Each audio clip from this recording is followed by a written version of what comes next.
صباح الخير سي رشيد. ايوا قد مليح، راك تظهر ريحت شويه اليوم، وقيل نقدروا نسمعوا حكايتك.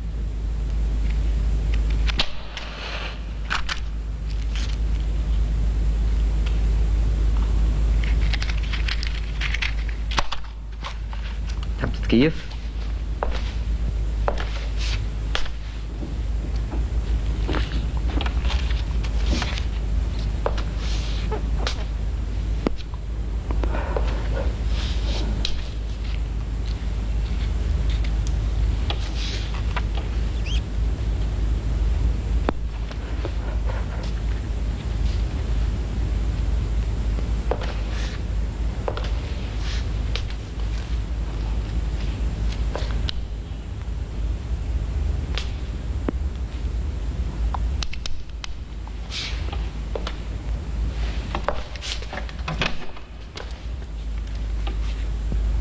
سي رشيد، يلزم تكون عندك الثقة فيا، يلزم تحكي لي كل شيء، تفهمني مليح، هكذا أنا من بعد نقدر نعاونك.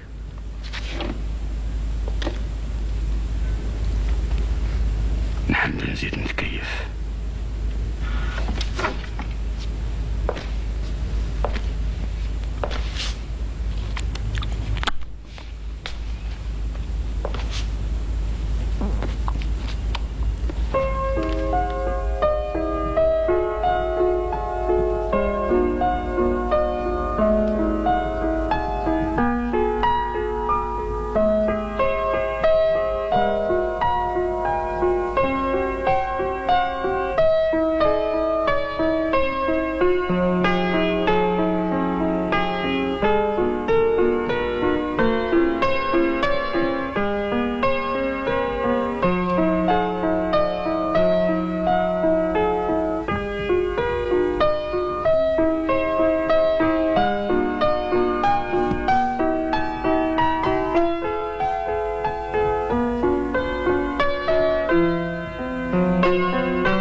سي رشيد، يلزم تتكلم معايا باش تخفف على روحك.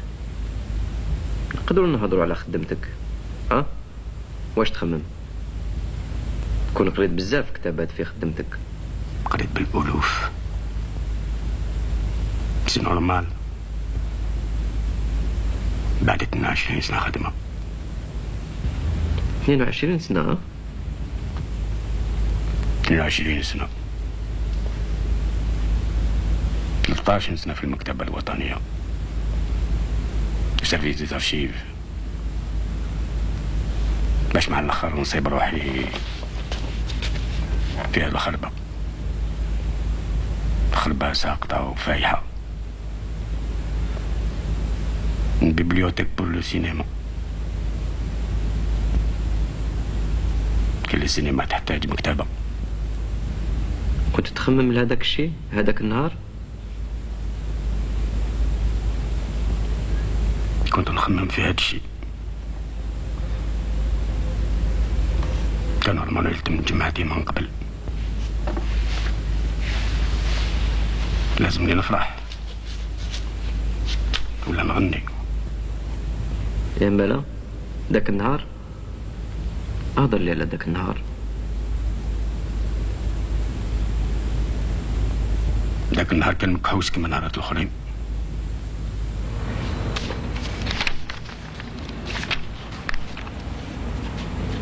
une bibliothèque pour le cinéma. هذه ما تدخلش في بالي اللي كاين كتب يتكلموا على السينما. الكتب هما الكتب والسينما هي السينما. والخلط علاش؟ الكتب يحكيوا الحكايات بالكتيبة والسينما بالتصاور. هكذا نفهم ولا لا؟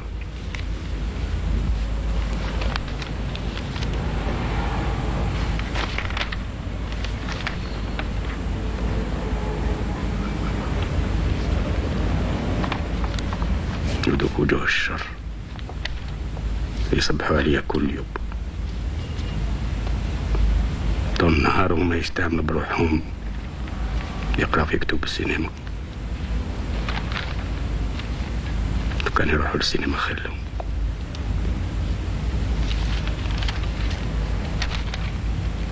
أنا قريت في المكتبة الوطنية 3 ديكسيونير. شحال كاين كلام بالألوف. أنا في الحقيقة نكره السينما. باش تشوف فيلم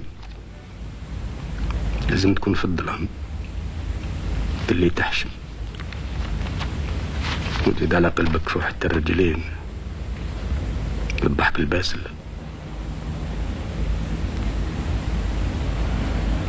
ما نتعلموا والو في السينما.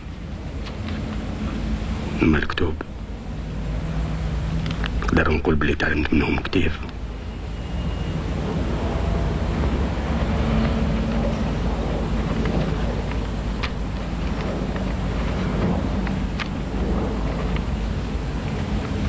يا ربي علاش رموني في هاد الخربة؟ علاش بعد 22 سنة خدمة؟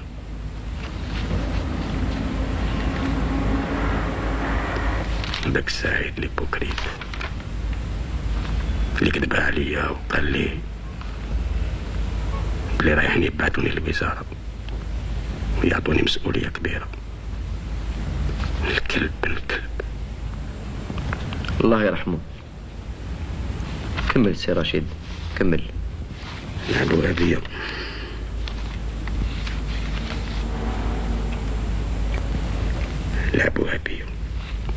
وبصلاة النبي ضايعين بيا غير وجوه الشر. كل يوم حاسب روحي محبوس اللي طحت في فخر.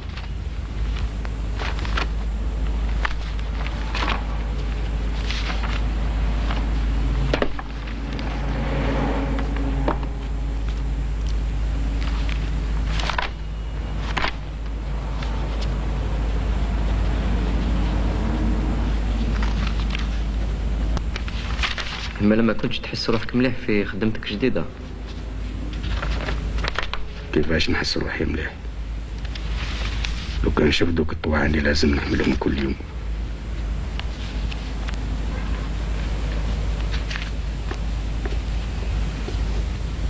كاين واحد يجي كل يوم مع حبيبته غير باش يكون قبالتها.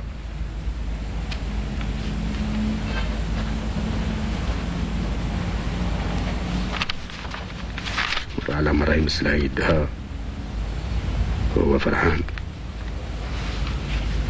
ما يقدرش يروح يعمل داك الشي في ظلام يمات السينما نتاعهم. بالك خطيبتو؟ هكداك زيد انت دافع عليه.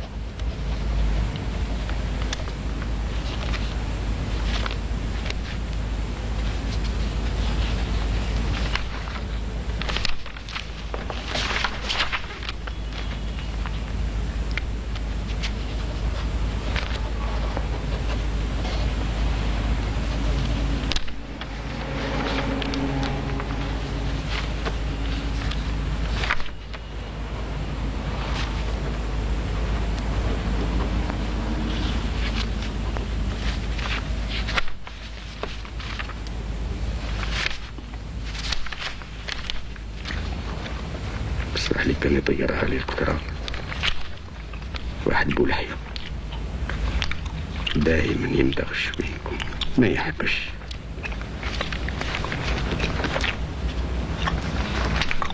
ومن بعد يلصقوا تحت الطابلة ويعاود ياخدوا هدوء من ذاك، وانا بالسيف عليا نشوف ذاك العجب، لا ما نقدر نعمل والو. ديك الميزيري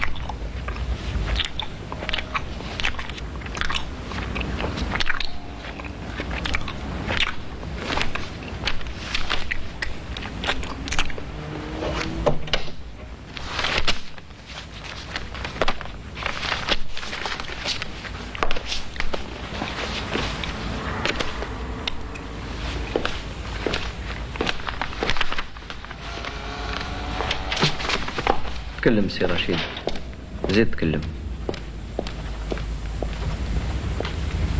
كي كنت في المكتبة الوطنية من البيرو متاعي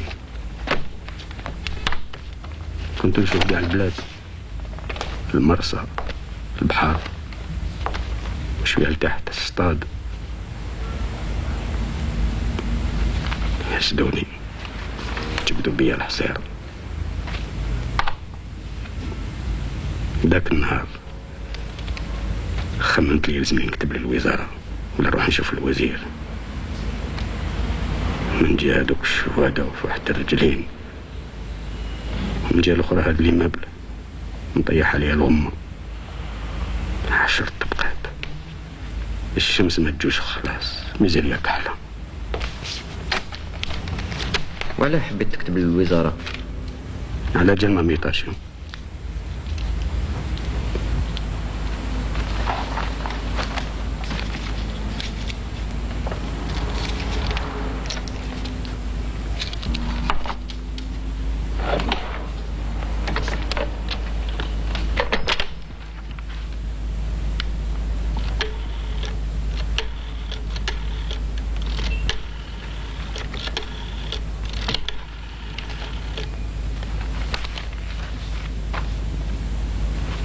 الو عبد الله، ساعة وشرك صابة بعيدين عنكم.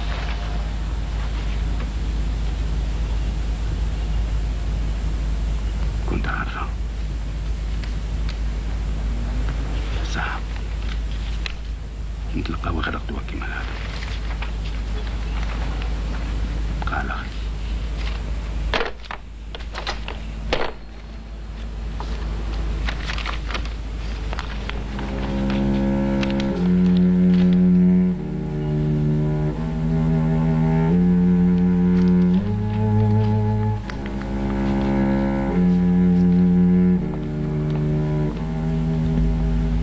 كنت تكلمت مع المدير تاعك؟ راك ضغط عليا،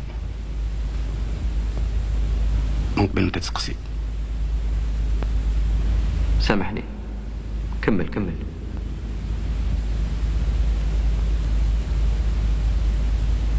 ذاك النهار خرجت من الخدمة على 5:30 باش نسلك من التحيث.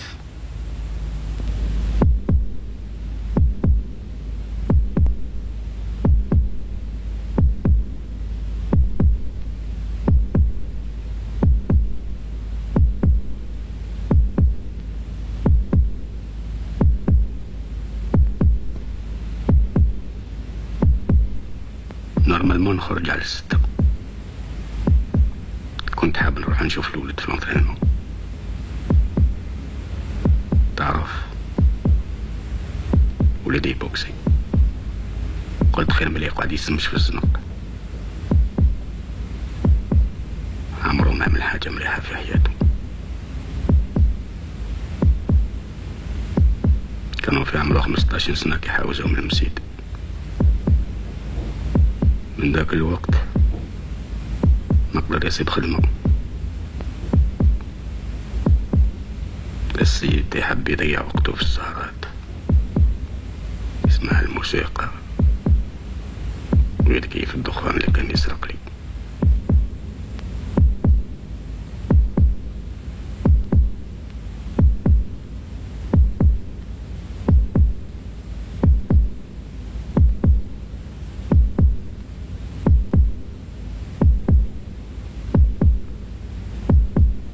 اللي فات دخلته يخدم بحري في واحد البابور، ما طولش وجابوه برا، راح تضارب مع الكابيتان على جال كارتوشات أخرى أمريكان، حتى صاب روحو مرمي في الزنق. كي شفتو مضاربيه ويحب الدبزة قلت له بافير لا بوكس، شكون يعرف باك تدخل تشامبيون. تعرف عنده واحد الكوش رصاص،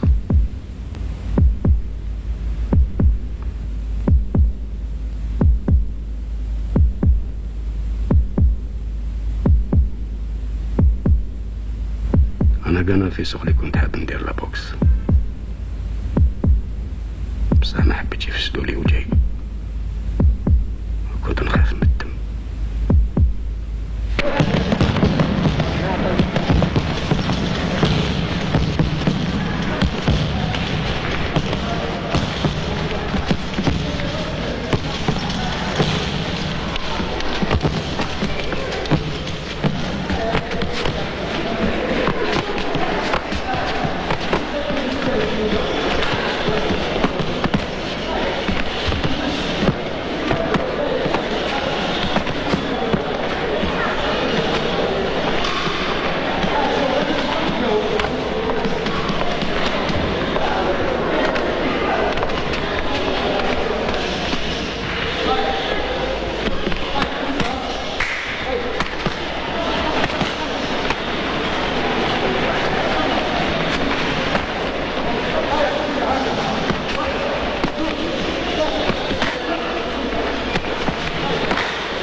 كانت السخانة في لاصال دو بوكس ما طولتش، وكان راسي يوجع. خرجت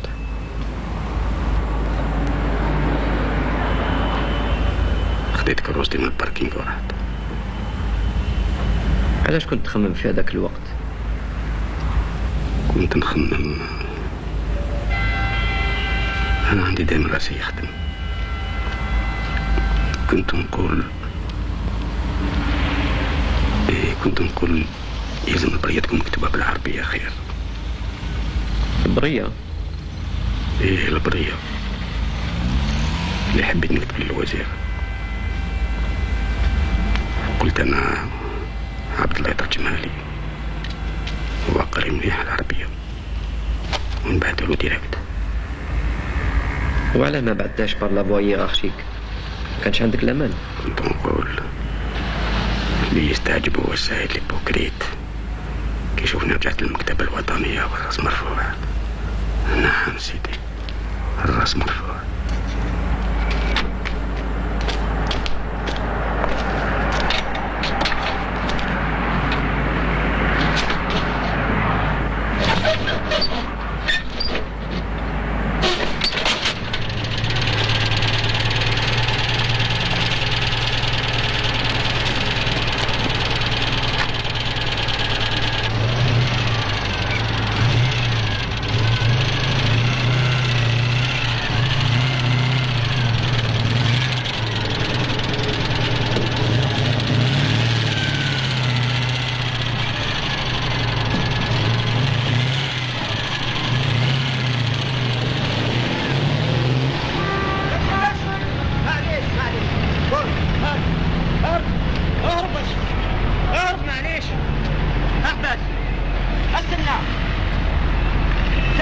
تسمعني ولا؟ روح خطرة أخرى راني نشوف أنا نحكمك معليش. في خدمتك جديدة كان قانا راسك مرفوع. ما نضحكني شي صح. ما عندك وجوه الشر، ما عندك تباتق، واحد يجي باش يمس حبيبته، الاخر يلصق شويه نقوم تحت الطابله.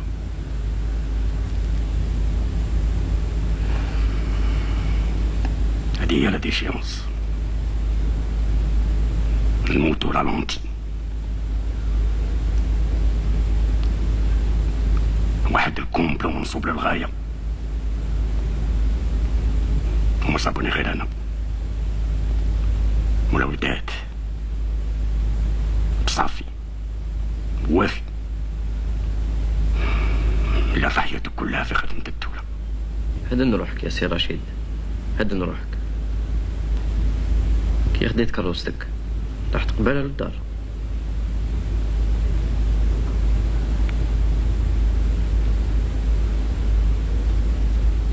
هذاك اللي كان في قصدي نعمل كالعادة.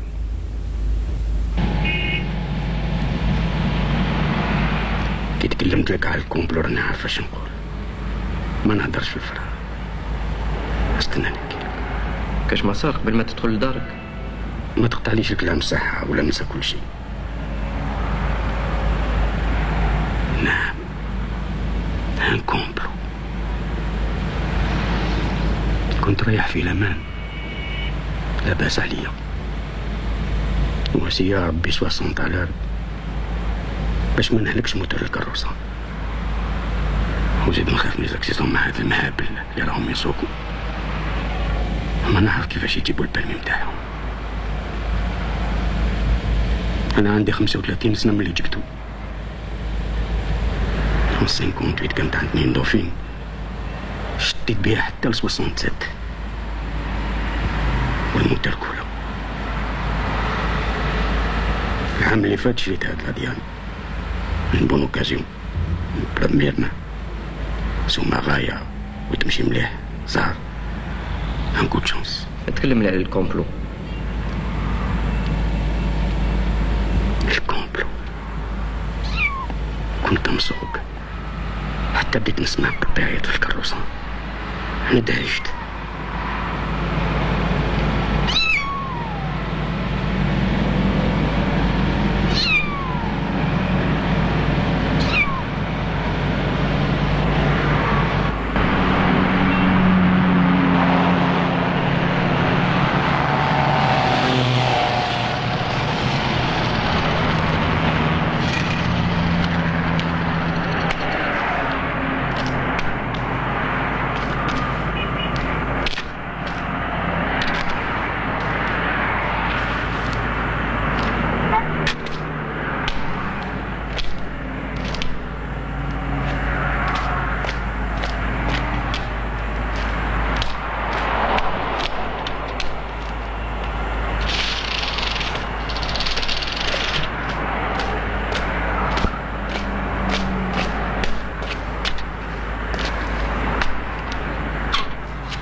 طفلت الموتور نتاع كروستي، هادي ماشي بالعاني، على من يجوزوها باللي قد يدخل وحده. وهاد الضربة ما جاتني غير من عند داك الشماتة اللي عاش في الباركينغ، في بالو نخدم عليه وقيلة، كل يوم نعطي حق العسة ولا نعملو شهرية. كنت نقدر ندخل في كاش حيط ولا كاميون، نهلك الكروسة ولا نموت.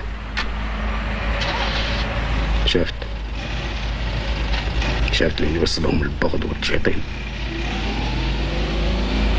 وديك المرأة. واش من مرأة؟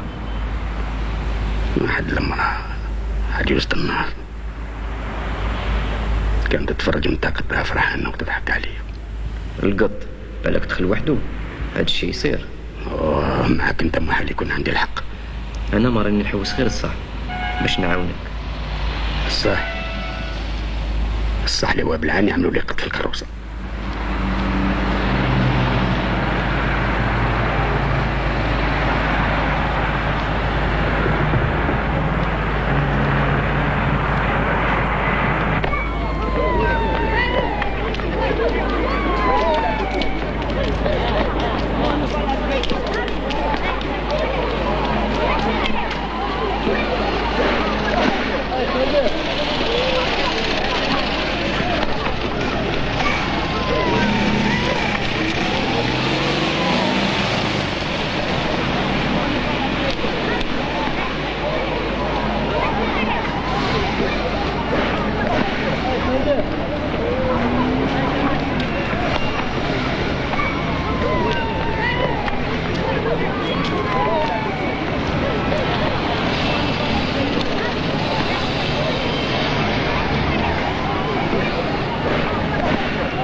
واش درت كي دخلت لدارك؟ ديك ليلة كيما العادة لما وصلت دخلت نريح في بيتي بيت ما يوجد العشاء. وتكسلت شوية؟ نعم.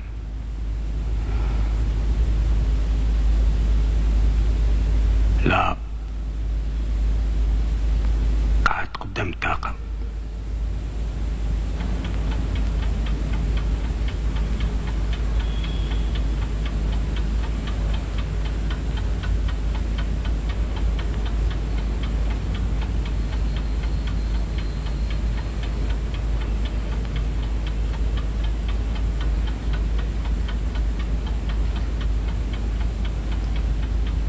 نحب نشوف كي يطيح الليل وانا وحدي نخمم. حاجة مليحة كي إنسان يخمم وحده.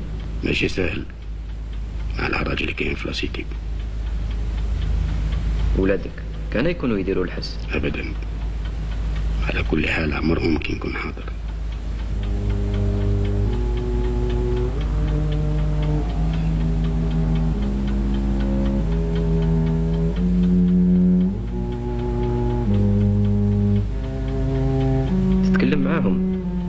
نتكلم معهم بس كاين بيناتنا احترام.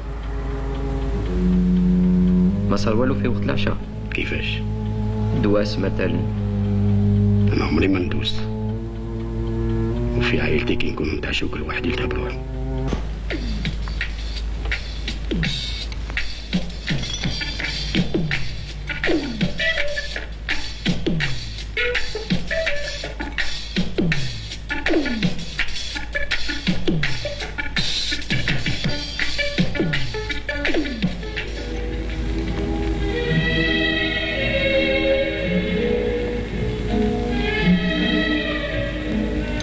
صدر هذه الأيام العدد الجديد من مجلة الثقافة والثورة، وهي مجلة دورية تصدر عن وزارة التعليم العالي والبحث العلمي، وتهتم بالمجال الثقافي والعلمي والفني، حيث تنشر أهم المحاضرات والإبداعات التي تقدم على منبر كابري، وهي القاعة الخاصة بتقديم مثل هذه الفنون.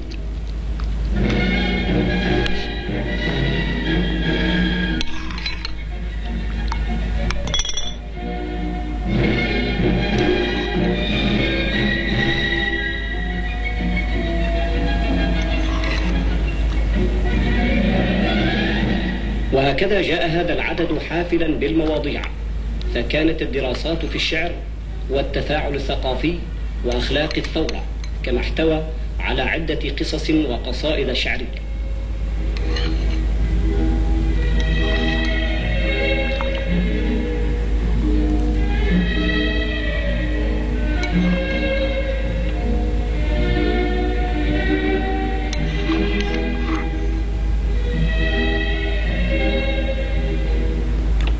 إن هذه المجلة تعتبر حقا مبادرة من وزارة التعليم العالي والبحث العلمي، نتمنى أن تستمر.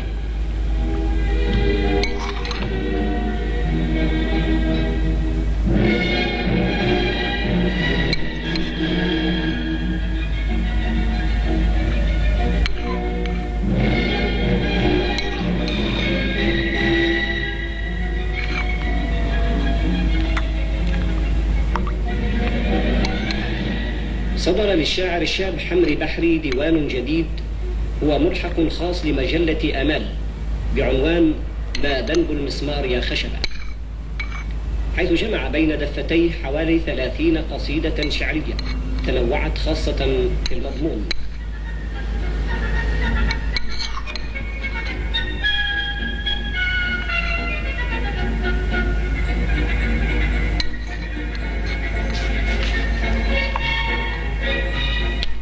وهكذا تناول الشاعر الأمل والمرأة والحياة بطريقة تترك القارئ يتفهم هذه المواضيع بكل سهولة لما تتميز به من طريقة فنية جيدة. راح اترك ديتر اتركيا يلا انت قنا ايه ما كسبحوا بخير ها. فما مدى الإقبال الذي يجده هذا الديوان والذي هو باكورة إنتاج هذا الشاعر؟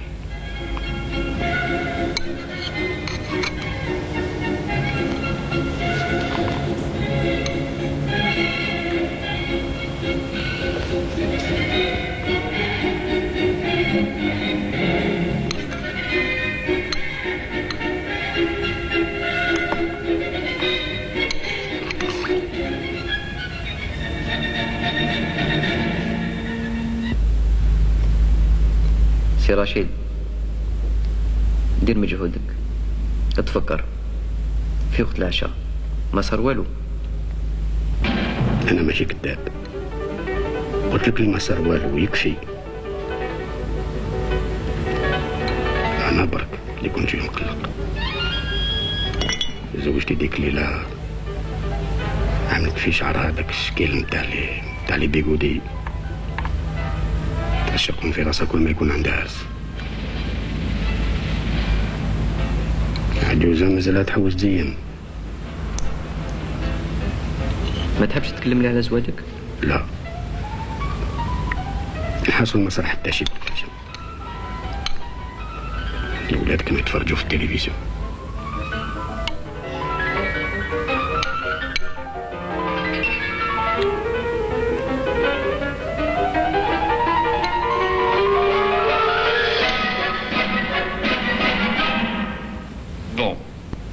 Qu'est-ce que la réalité pour l'artiste?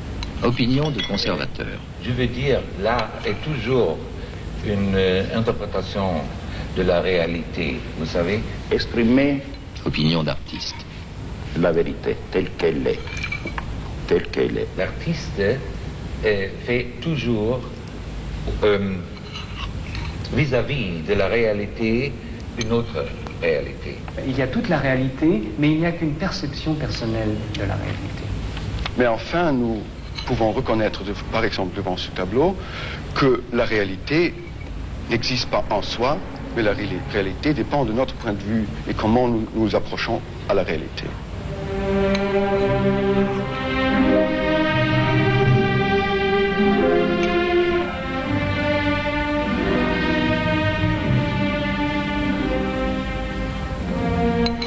Connaîtrons-nous jamais le réel au-delà de l'apparence?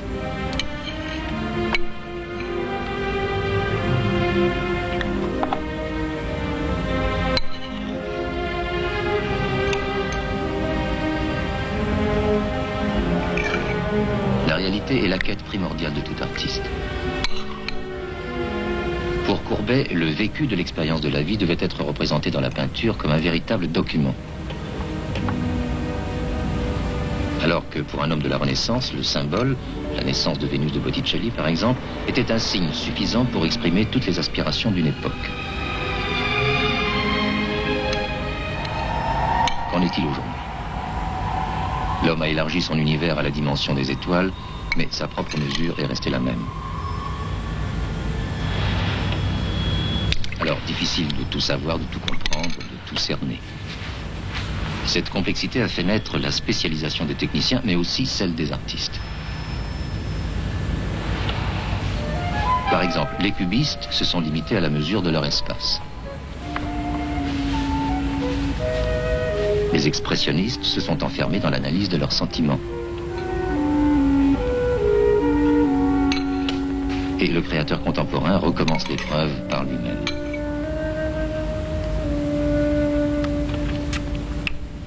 Réalité. Quoi de plus simple que la réalité d'une chaise? Et pourtant, à l'heure où tout est programmé, où l'imprévisible est prévu, c'est sur elle qu'un des artistes les plus actuels, Joseph Kossut, se penche, démontrant ainsi la méconnaissance que nous sommes de l'objet le plus banal, le plus proche de nous. Une catégorie essentielle d'artistes est animée par la certitude que nos sens ne peuvent rendre compte de la totalité et que seul l'inconscient permet de passer de l'autre côté. Les surréalistes, ont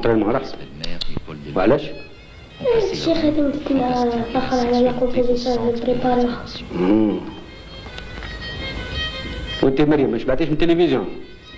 ما عيطتيش؟ ولا ميتريس ما قالت لك والو؟ قريتي مليح؟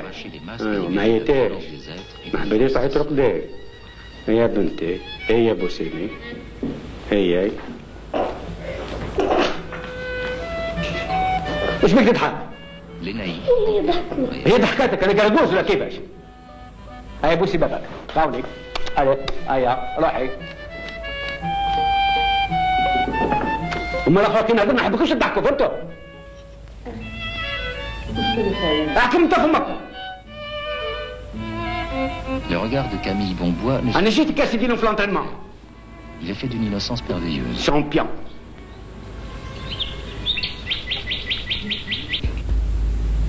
وانت ما تشوفش التلفزيون؟ ما نحبش نضيع وقتي. أنا عندي القراية خير.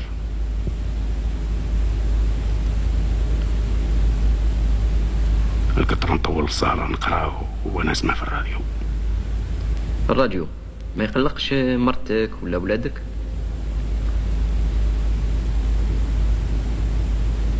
لا، غير أننا نقدر نسمع. وتنجم تدير زوج حوايج على مرة.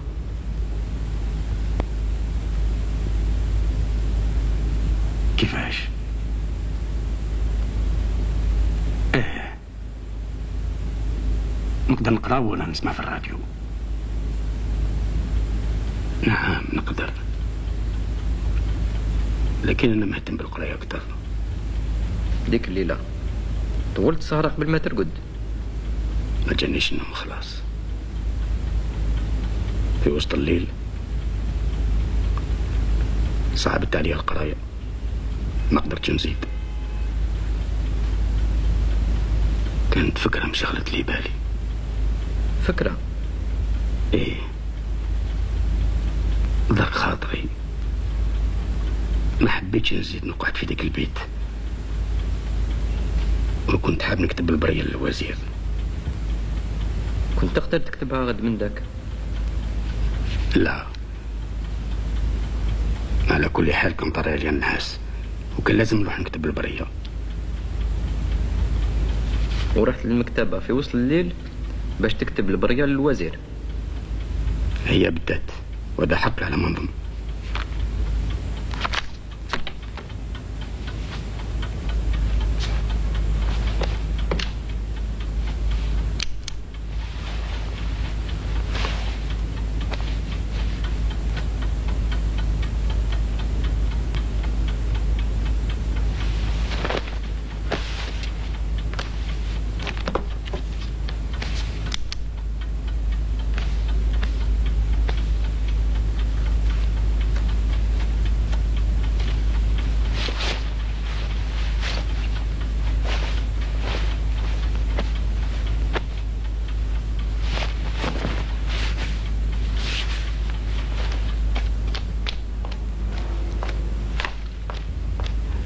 سي كان كل شيء واضح.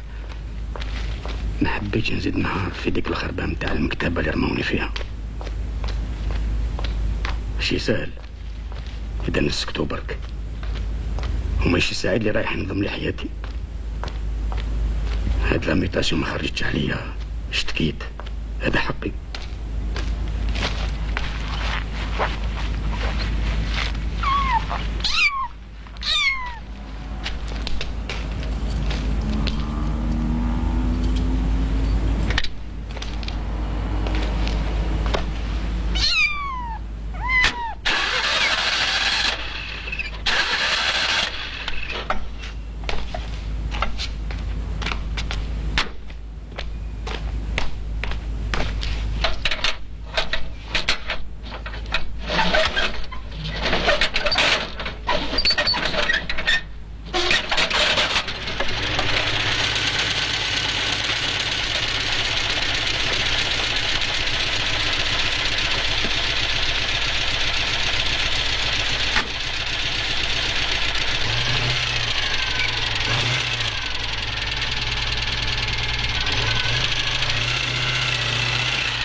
كتبت البرية؟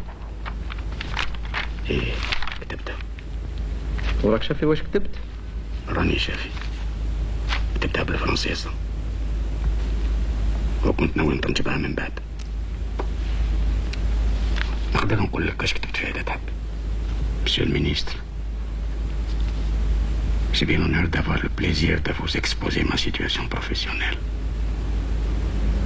Une situation dramatique, si l'on est que je vous laisse le soin d'apprécier et d'y apporter une solution allant dans le sens de la justice et de l'équité. Après 22 ans d'ancienneté dans le métier de bibliothécaire, archiviste, et 6 mois de stage à Paris, effectué en 1968, et qui m'a permis d'accéder au grade de chef bibliothécaire, je viens d'être muté arbitrairement et sans préavis dans une petite bibliothèque de cinéma.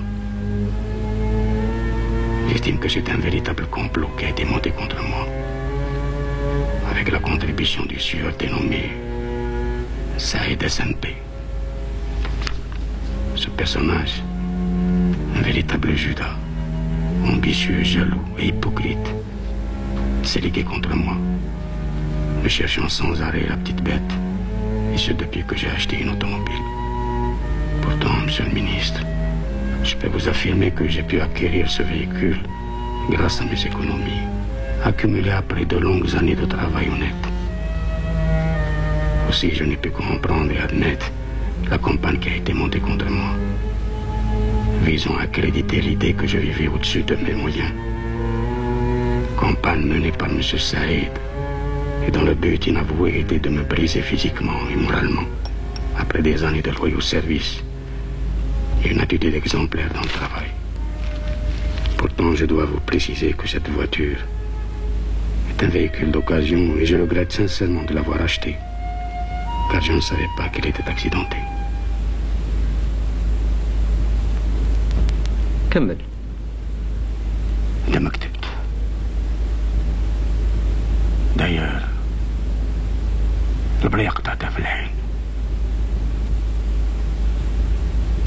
وعلاش؟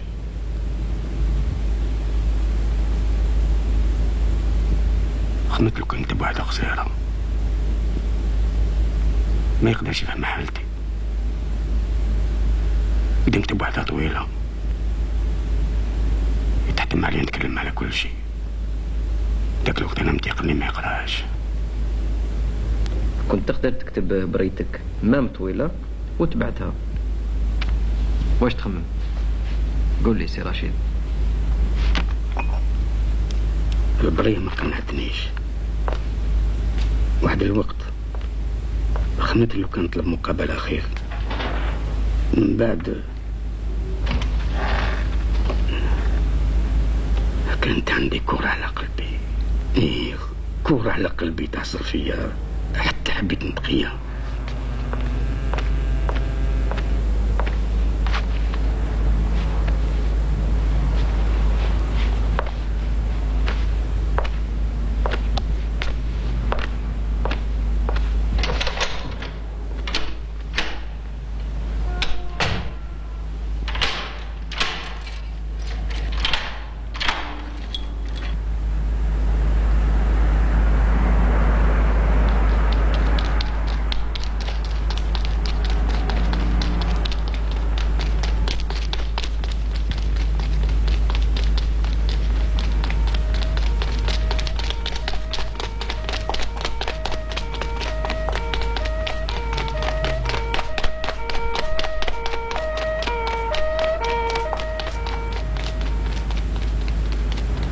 واش درت؟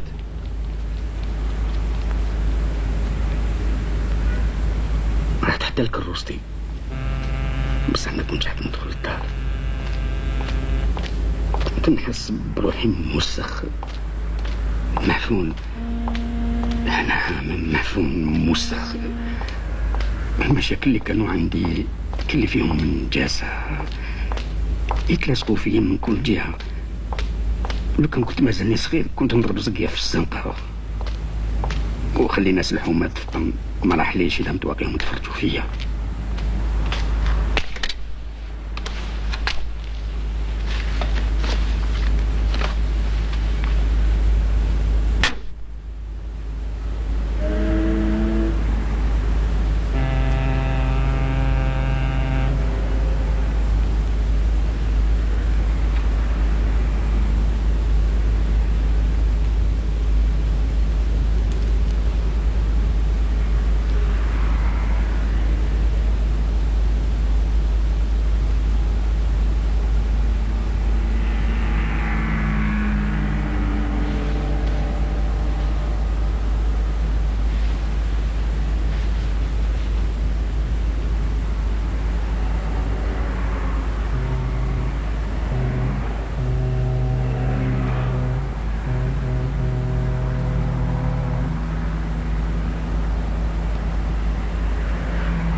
قول لي سي رشيد، حبيت نسقسيك، تشرب الخمر؟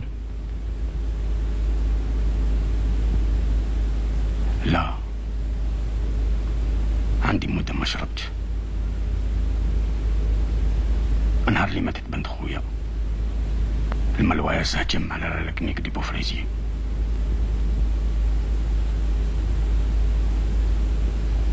كانوا في عمرها 19 سنة. راحت فولونتير في الملية، قنبلة قطعتها طرف مسكينة. نقول هناك بصح في ذاك الوقت، في وقت الطورة يا أخي كان ممنوع الشراب. ما كنتش نروح القهوة والتبارة، كنت أشرب في الدار. في دارك قدام عائلتك؟ لا، كنت أخبي القنافل بيت الماء وتملي كنت نشرب. قول لي، شاركت في الطورة؟ لاش هاد السؤال؟ انت اللي تكلمت على هذاك الوقت كي هدرت على بنت خوك، بصح تقدر ما تجاوبش.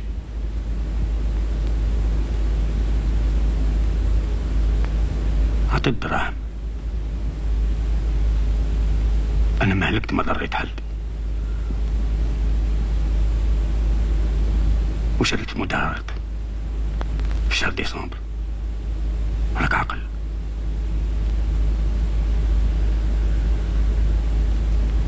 هذيك هي المرة الأولى في حياتي اللي حيت في الزنقة. فينالمون ما دخلتش لدارك؟ قلت لك ما كنتش حاب ندخل للدار، بقيت في كروستي ما تحركتش. البرد كان قاطع، ما جبتش خبر للساعة. من بعد رقدت وجاني منام، لكن يمكن هذا ما يهمكش. إلا راك شافي غير احكيهولي، هذا يهمني كتير. في ذاك المنام كنت نتمشى في الليل في زنقة ضيقة،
من بعد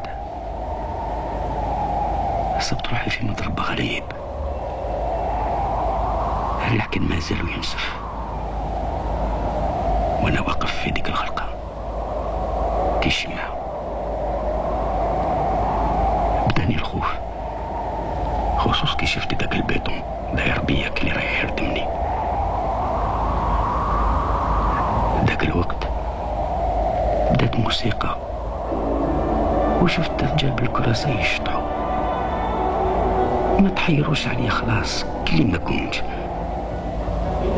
كل واحد معنق كرسيه كلي جاب مرة وهو يشطح. واحد محبس وانا كلي لاصق في ديك الغرقة والبيتون وديك الموسيقى. Und im Hintergrund spielt ein Klavier. Und ein Seebär brüllt, endlich eine ganze Frau. Ja, die Meernixen sind's auch, bis hier. Aber abwärts vom Nabelschutz Kabeljau. Und im Hintergrund spielt ein Klavier. In Hamburg und Lübeck und Bremen geht man abends noch gern an die Luft.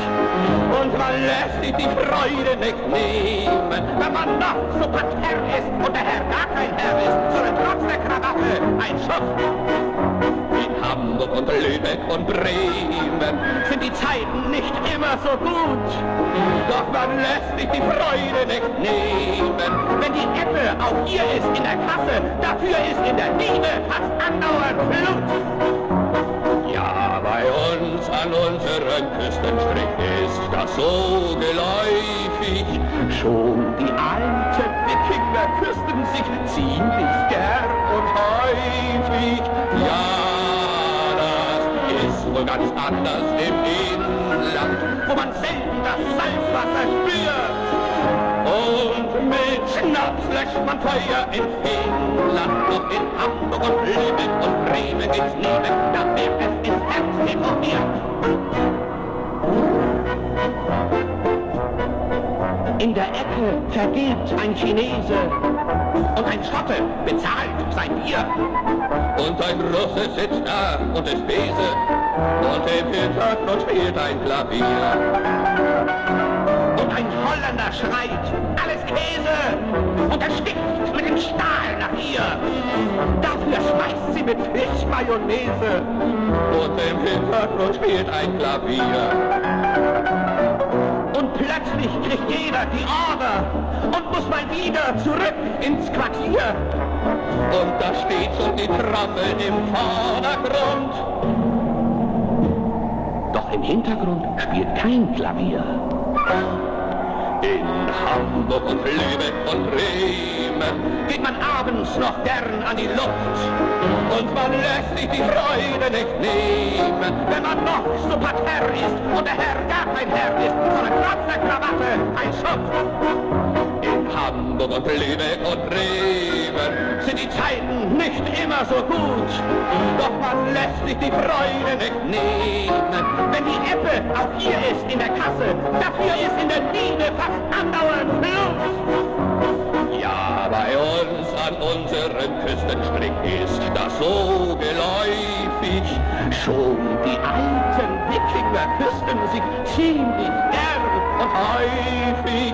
Ja, das ist wohl ganz anders im Inland, wo man selten das Salzwasser spürt. Und mit Schnaps löscht man Feuer in Finnland. Doch in Hamburg und Lübeck und Bremen geht's nie weg, da wird es ins Herz tätowiert.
نقدروا نتكلموا شويه على منامك؟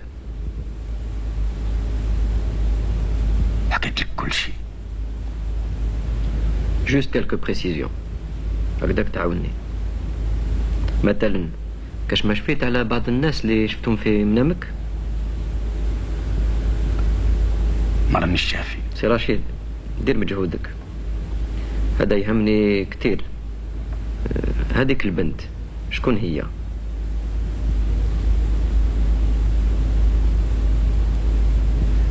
البنت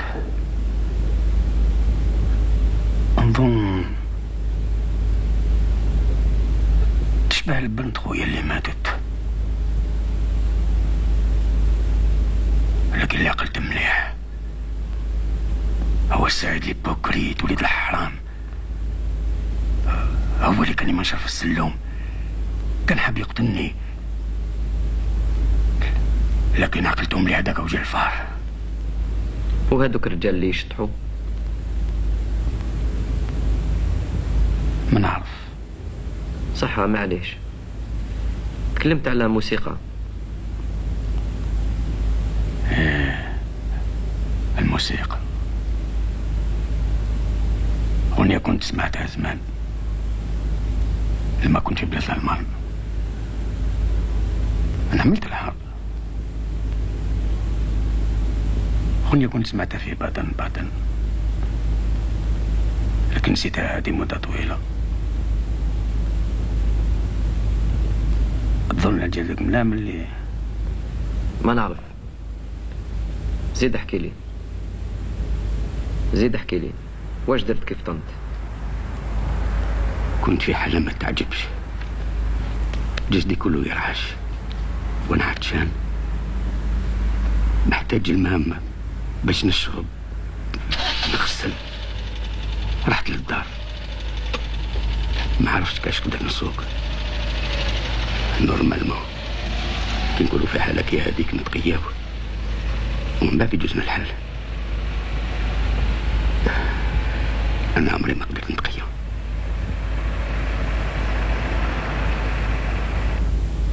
قول لي سي رشيد، ما رجعتش للمكتبة؟ أنا ماشي كذاب، ما كان عندي مرمي في المكتبة، غير طرحت للدار، كان قريب الفجر. علاش ما تصدقنيش؟ لا راني مصدقك، حبيت غير نثبت، خاطر حتى واحد من عائلتك ما شافك كي وليت. سي نورمال، كانوا راقدين ولا راهم تضيهم تاني؟ لا حاشا يا اخي، راك عارف بلي يحبوك. بلا مزيتهم، انا اللي راني نخدم عليهم. اما لا دخلت لدارك. ما عرفتش كاش قدرت نوصل لهم اصلا في هذاك السيده. كنت مرون ملقي مقلق،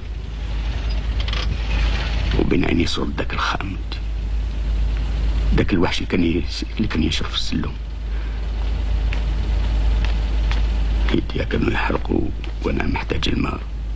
ما تقدرش تعرف الماء. عمري ما حكمت لي نغسل كيما داك النهار. كان لازم عليا ناخذ لا دوش في الحين، واخطر في بالي بلي هاد الدعوه كانت مساله موت ولا حياه. المكتوب محكسني، اللام طيح عليا من كل جهه، الماء مقطوع، ما خيرو غير داك الوقت باش يقطعوه. ما نقدرش نقول لك اش كنت نحس في داك الوقت.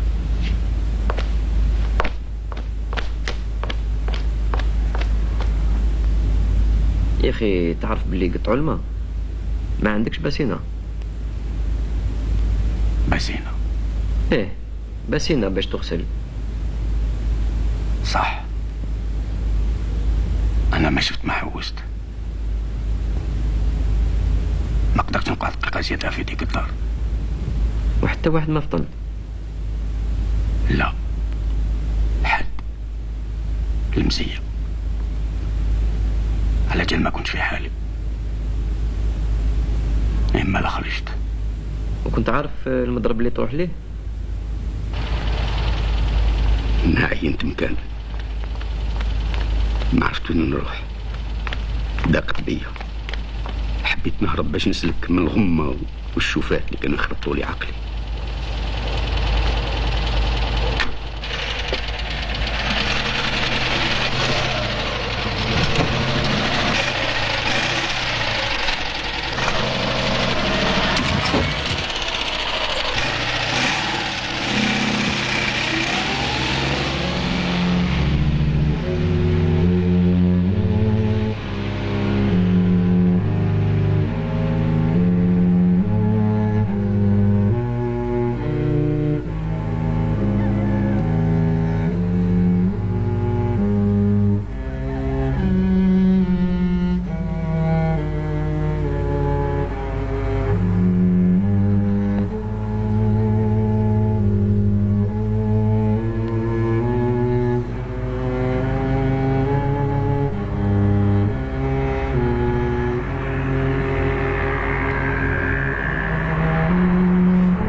يطلع النهار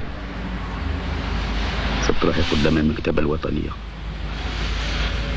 ما عرفت كيفاش، كيما العادة كيما زمان كي نوصل قبل الوقت نبقى في الكروسة قاعد. قولي كنت تسنى في صاحبك السعيد؟ علاش تقول لي هذا الكلام؟ ما كنت نستنى في حتى واحد، والسعيد ماشي صاحبي، كنت قطعت معاه. انا عندي كان كلمات هو اللي باقي يضرب صحتي، اما انا كنت قطعت معاه من بكري.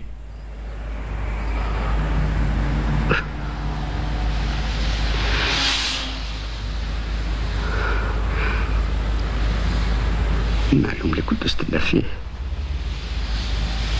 حبيت نتفاهم معاه مرة واحدة، يعرفني يخطي ساحتي. حبيت نتكلم معاه ونحلله وما يجيش كل ليلة يهودي في منامي.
يهمنا هذا ما كان. يا اخي راك عارف باللي قتلته، صرعته بالمانيفال. لا بالشاقور. سي رشيد واكتشيت هذاك الشاقور. راني نقول لك بلي قتلته بالمانيفال. نعرف واش نقول. انا اللي قتلته ماشي انت. هدن روحك سي رشيد، هدن روحك. تحصون يكفي لليوم، غدوة نزيد نعاود نجي نشوفك، نزيدو نتكلموا شوية على الشاقور وعلى منامك. درك غير ريح، غدوة ربي يعمل التاويل. فعلى خير سي رشيد، فعلى خير.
In der Gegend der ganz großen Freiheit stehen die Mädchen wie Obst, Spalier. Und wer solo geht, findet die Zweiheit. Und im Hintergrund spielt ein Klavier. Ein Franzose verkauft seine Hose. Einer hustet den Schaum vom Bier. Und am Kronleuchter thront ein Matrose. Und im Hintergrund spielt ein Klavier. Und ein Säber brüllt, endlich eine ganze Frau. Ja, die Meernixen sind's auch, bis hier. Aber abwärts vom Nabel schon Kabeljau. Und im Hintergrund spielt ein Klavier.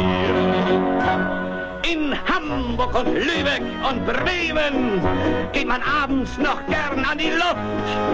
Und man lässt sich die Freude nicht nehmen, wenn man noch so parterre ist und der Herr gar kein Herr ist, sondern trotz der Krawatte ein Schuft. In Hamburg und Lübeck und Bremen sind die Zeiten nicht immer so gut. Doch man lässt sich die Freude nicht nehmen. Wenn die Ebbe auch hier ist in der Kasse, dafür ist in der Liebe fast andauernd Flut. Ja, bei uns an unserem Küstenstrich ist das so geläufig. Schon die alten Wikinger küssten sich ziemlich gern und häufig.